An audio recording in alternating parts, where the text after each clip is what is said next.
Bonsoir, mesdames, mesdemoiselles, messieurs, bonsoir, Nabilaï Kamara, depuis Bruxelles, la charte moteur guinéen. Très bien, alors j'ai ce thème d'information, thème d'actualité, c'est vrai, il est question du leader politique, leader du parti moderne. Alors, il s'appelle Aliou Ba. Aliou Ba, donc je dis bien, il est leader politique du parti modèle. Donc, dans ce direct, il sera question de lui, cher Guinéen. Moi, je suis très content d'apprendre maintenant qu'on a un leader politique. Il n'y a pas de leader, mais je me dis, il y a un leader politique maintenant même, qui répond, donc, selon moi, qui répond à ce critère de rationalité. Et ça, c'est très important. Et les questions de Aliou Ba. Franchement, je l'ai écouté, vous l'avez écouté, cher Guinéen. C'est un monsieur qu'il faut soutenir. N'est-ce pas? Alors, il n'est pas question seulement des gens de son parti, des membres de son parti. Ici, il est question d'aider à la Guinée d'avoir une véritable structure politique solide et consolidée. C'est la base politique que nous cherchons. Alors, nous cherchons un leader politique qui se bat dans ce sens-là, cher Guinéen. Et Aliou Ba, je vous le dis très clairement, il est rationnel. C'est un monsieur qui parle bien, c'est-à-dire il critique donc comme il faut le faire en utilisant en fait des mots adéquats, cher Guinéen, n'est-ce pas, sans exagérer. Ça c'est important. Très bien, cher Guinéen, donc c'est mon thème ce soir et je crois que vous l'avez compris. J'ai fait des publications en fait relatives à Aliou Ba. Très bien, cher Guinéen, pour les détails. Alors, vous connaissez ma position. Je suis pour une lutte pour notre processus démocratique, donc pour la solution militaire. Ça, c'est incontestable. Que quelqu'un me prouve le contraire. Actuellement en Guinée, face au pouvoir de Mamadi Doumbouya, alors qu'on me dise que non, c'est la solution négociée politique et qui permettra à la Guinée de résoudre son conflit politique. Non. Et je vous dis non, c'est la solution militaire. Pourquoi? Parce que Mamadi Doumbouya est inhumain, ce n'est pas un homme, c'est un sauvage, c'est un barbare. Vous voyez comment la méthode qu'ils utilisent pour gouverner pendant 3 années. Vous voyez très bien, n'est-ce pas? Ce sont des assassinats, c'est des kidnappings, c'est l'arrogance, c'est vrai, l'arrogance sur la fausseté. Alors, c'est le mépris total des décisions unilatérales qui sont prises. Alors, surtout là, aucun respect pour les Guinéens, n'est-ce pas? Alors, face à un tel pouvoir, d'ailleurs un pouvoir qui compte donc sur la brutalité, donc face à un tel pouvoir, pensez-vous qu'une solution politique est possible? Honnêtement, non. Je vous dis non. Même vous réveillez Platon. Platon, le grand philosophe politique, je dirais, grec. Alors, Platon ou Socrate ou autres, Montesquieu, vous le réveillez aujourd'hui pour se prononcer sur la situation politique de la Guinée. Je vous assure, après étude, ils seront unanimes là-dessus. La solution militaire, très clairement, sans aucun doute. Je dis bien la solution militaire, c'est par rapport aux positions, au positionnement du pouvoir, Mamadi Doumbouya. C'est des sanguinaires. N'est-ce pas? La solution militaire, très clairement. Très bien, je dis bien, ils sont inhumains. Et regardez, faites une comparaison avec la junte militaire au Mali. Je ne supporte pas non plus la junte militaire au Mali, ni au Niger, ni au Burkina Faso. Mais s'il vous plaît, là on voit la différence qu'au Mali, il y a le respect pour la population. La junte militaire respecte les Maliens. Il y a des valeurs là. Vous ne pouvez pas entendre les Maliens, comme ça se passe en Guinée, la façon comment le pouvoir, la junte militaire guinéenne méprise les Guinéens. N'est-ce pas? L'irrespect total. Je vous dis bien, l'irrespect total. Les Maliens, je vous dis, le peuple malien qui soutient son armée, c'est vrai aux militaires majorité, n'acceptera jamais un tel comportement comme ça se passe en Guinée. Ni au Burkina, ni au Niger, jamais. Surtout au Mali.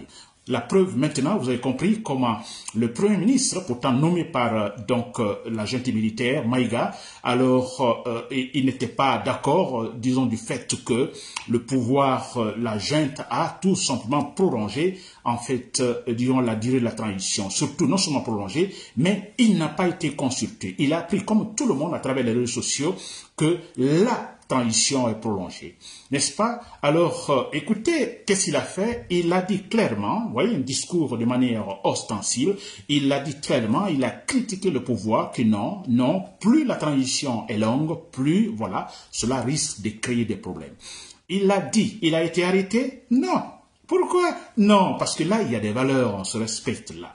Il n'a pas été arrêté, il a été limogé et le monsieur continue à critiquer. Il donne sa position.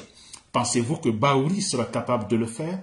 D'abord, Bahouri n'a pas, disons, étant un traître lâche, il ne pourra pas le faire, mais disons qu'il le fasse, hein, qu'il fasse la même chose, par exemple, comme Maïga l'a fait disons, au Mali. Il aurait eu des problèmes avec le Mali de Doumbouya parce que ce sont des sauvages. Des sauvages. Ça, c'est clair.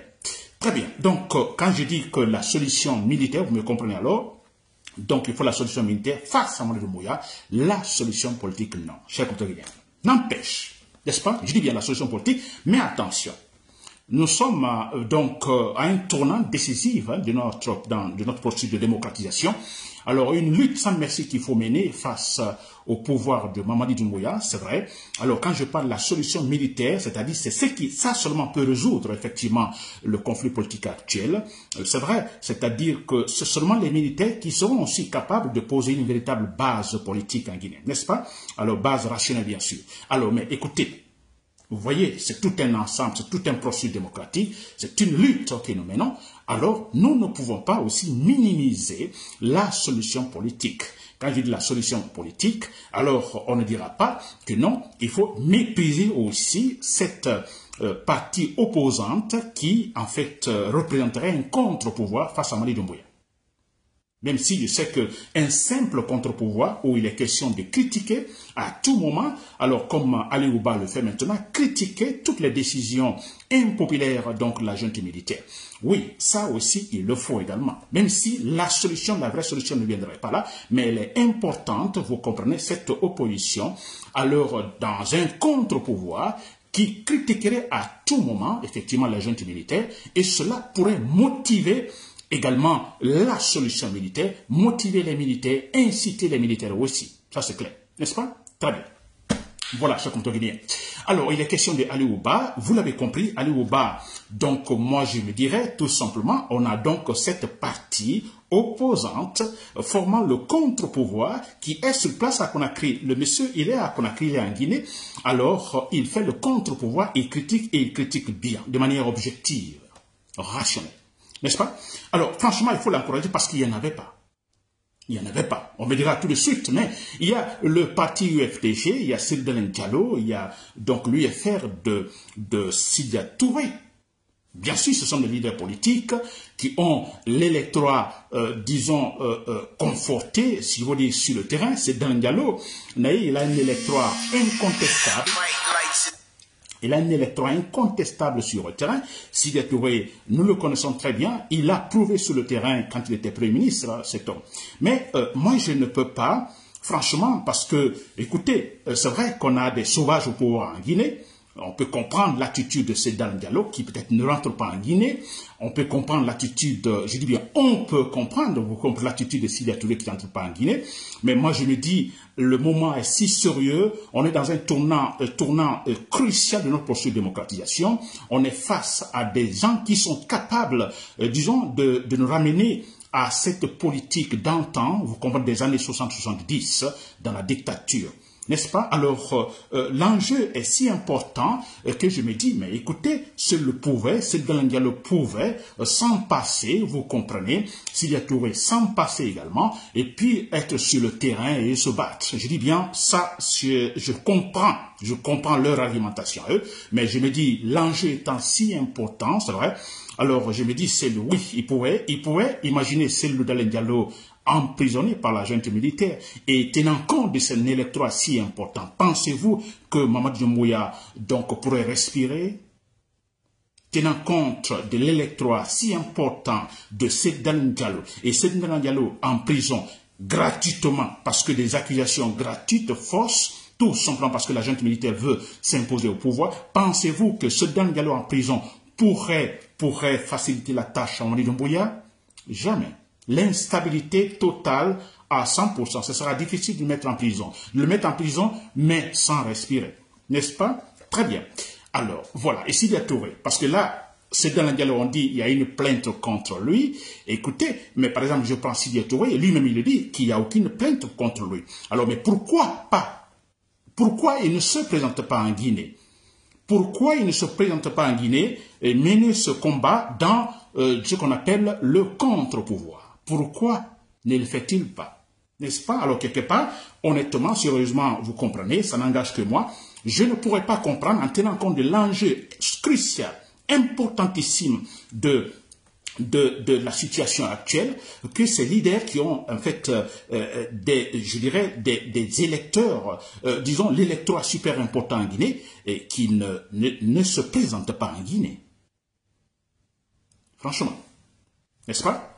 Alors, et c'est là, je me dis, heureusement, nous avons Ali Wouba, il est rationnel, il est jeune, il maîtrise également la situation, il est rationnel, il critique bien, franchement, très bien. Ce n'est pas pour rien que si l'autre fois, le Premier ministre le traite, Baouri n'a pas en fait répondu en fait à l'appel, disons, des journalistes pour le débat qu'il devait en fait tenir avec Ali Wouba. Ce n'est pas pour rien que Baouri a refusé, donc à la dernière minute qu'il ne se présentait pas. C'est clair, parce que, écoutez, Ali Wouba est derrière l'argumentation rationnelle et comment on appelle, comment il s'appelle, comment je peux l'appeler, Baouri, qui pouvait-il dire là, derrière l'argumentation irrationnelle? Alors ce serait pour se faire humilier, tout simplement, se faire humilier face à Ali Wouba, qui va défendre, c'est très simple, défendre également, parce qu'il y a la réalité là, nous voyons tous que la gente est en train de mentir, et Ali Wouba qui va dire l'argumentation rationnelle, des mensonges de début à la fin, et qui va dire Baouri, des mensonges, des contradictions. Alors il ne devait pas être là, chers Guinéens, n'est-ce pas? Alors bravo à Ali Wouba, franchement, je dis bien, nous devons le soutenir.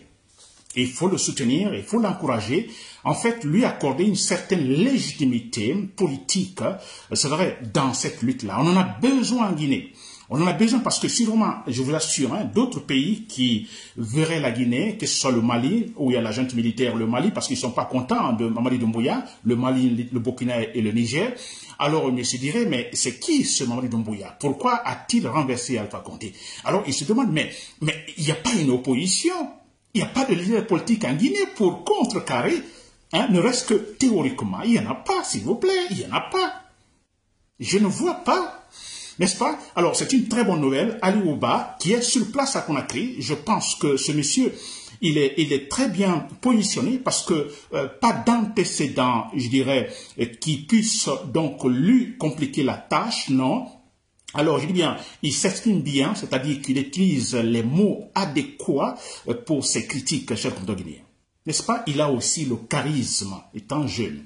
C'est très important. Tous, nous le soutenons cet homme-là. On en a besoin d'une référence, d'une valeur devant, c'est vrai, pour effectivement relancer notre processus démocratique, encourager, je dis bien, ce n'est pas la solution, ce côté pouvoir, disons, le contre-pouvoir, mais qui pourrait jouer un rôle important dans la motivation des chers compagnons dans l'armée, parce qu'il faut la solution militaire, n'est-ce pas? C'est clair, militaire. Il n'y a pas autre chose. Mais, quelque part, que nous puissions avoir, effectivement, des leaders politiques sur le terrain, s'il vous plaît. N'est-ce pas? À tout moment qui répondent aux provocations de la junte militaire. N'est-ce pas? Mais c'est ça. Quand on est leader politique, alors on est politicien et surtout dans la phase, disons, je dirais, initiale du processus démocratique, écoutez, il faut le courage, il faut la volonté.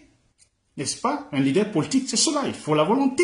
C'est que Ali Wouba fait, il est sur place à Conakry, il est au courant que, alors, Fonike Mange, Birlo sont kidnappés, beaucoup sont kidnappés parce que certains simples critiques Ali Ouba pouvait également avoir des craintes, n'est-ce pas? Il est clair que ses amis et sa famille lui disent actuellement, non, attention s'il te plaît, ils vont te faire du mal. Non, mais c'est un leader politique, il sait ce qu'il fait, il est intelligent, nous l'encourageons, nous devons le soutenir. Ali Ouba, si vous me suivez, alors c'est cela, moi je vous encourage Ali Ouba. Alors, continuez à faire comme vous le faites maintenant, des critiques objectives, des mots adéquats que vous utilisez. Et franchement, c'est bien. Je vous assure, ça méritera du respect parce que quand j'écoute votre discours que vous avez fait tout récemment, que j'ai publié, alors quand vous dites par exemple que, écoutez, alors les à côté de Mamadou Doumbouya, alors ils disent ce qu'ils veulent, parlent de la candidature, certains parlent même de la fin de la transition que maintenant c'est la refondation.